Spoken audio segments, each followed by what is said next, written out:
So, I'll ask It's you. pretty quick. Yeah, that's a good Yeah. Right. Do you condemn Israel's genocide?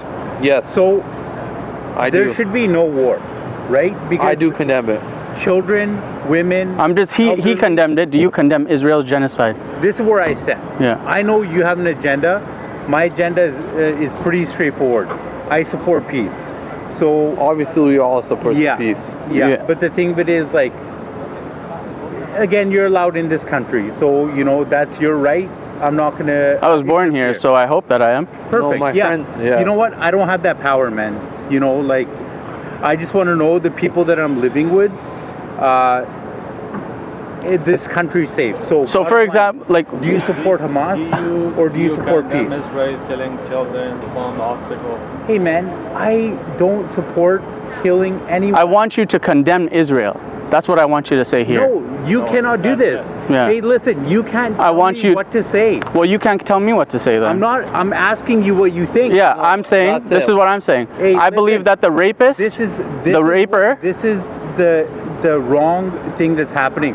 Is you're instilling a doctrine when I just came here to ask a question. and I asked you the same thing. No, You don't want to didn't condemn ask. Israel You told me either. What to think? Brother. No. You come with the narrative that the media comes with, and now you're running away. He doesn't know how to have a civil conversation. Yeah, it's okay. We get them all the time. How do you do? How you doing, man? I'm good. I'm Don. Don? Pleasure, Zayn. Zayan. Zayan. Nice, Pleasure. nice to meet you, bro. My pleasure. No worries. Yeah. Yeah, so, we're just here to tell the people about Islam. That's it. Yeah, you guys have gone through a lot lately.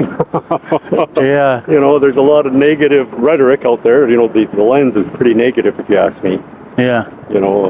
And I couldn't agree more with you because everyone's entitled to their perspective and point of view and their feelings associated, right? Unfortunately, media, and there's that undercurrent, as we just experienced, that do stuff that isn't in our interest, I don't think. I mean, it's tough.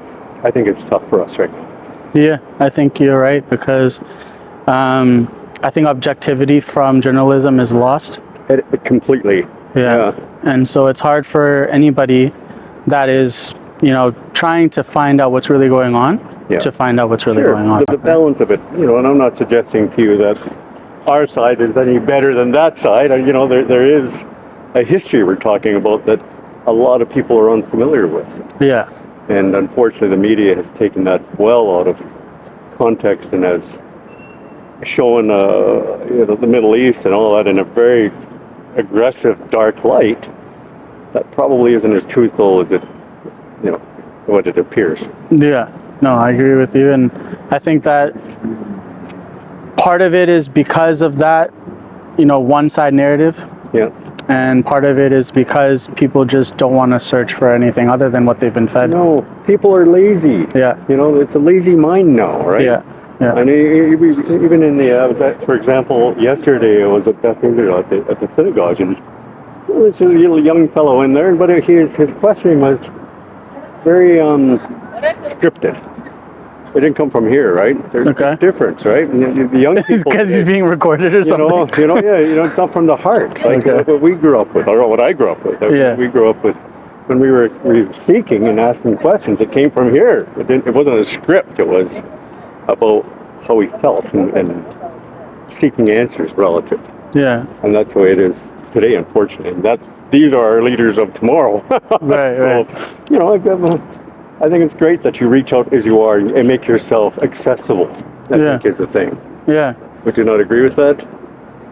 No, we want to be able to, that's why we're here, right? Right. We want to be able to spread the message of Islam and also have conversations with people like yourself about, it weighs on me, like what exactly is going on, right? So it's like, for example, like there's lots of, and I don't know if you agree or disagree with them, but there's a lot of Jews that have shown support for the Palestinians. Yes, I know that. Right? Saying that this is not... I have a sister who's done that and created tremendous conflict in the family. Really? Yes. Yeah. Wow. Yeah. Are you in conflict with that sister? Absolutely. Absolutely, yeah. But no offense. No. We're entitled to our perspective. Yeah. One thing I don't agree with either side is, of course, the violence. There's a saying, I only heard it recently, Palestine lets down their weapons, then there's no bloodshed. Israel puts down their weapons, they can't defend themselves. You know, when you consider all the sides that are coming at them. So that's a very sobering thought to me. I'm still exploring it, but that was proposed to me. It Right? doesn't really make sense when you think about it. It makes a lot of sense when you think about it. Okay. So before the Palestinians Oh, yeah. had the recent events that happened that were in defense of themselves. Yeah, it was unfortunate for them. So like, that's our point, is that even if they weren't defending themselves, there would still be an illegal occupation of their land. But that so-called illegal occupation is still negotiable in other means. But do you Right. accept that the United Nations has considered it and labeled it an illegal apartheid occupation? No, I don't accept that. Okay, so Given then the history of whom was it in really? You know, Yeah. I mean, Menachem Begum, you had, when we go way back, you know, we've got a whole, you know, it's difficult to really understand where these gentlemen, where their heads were at and what they were defending in themselves, who they were defending. I often think it's about money as much as it is about humanity. You know, there's a lot of mitigating issues. Don't you agree? I mean, it's just so big. I think apartheid is a pretty like clear thing though. Okay. I suppose, yeah. Yeah. I mean, like, unless you can come with something that there's a reason for this apartheid, Yeah. I cannot.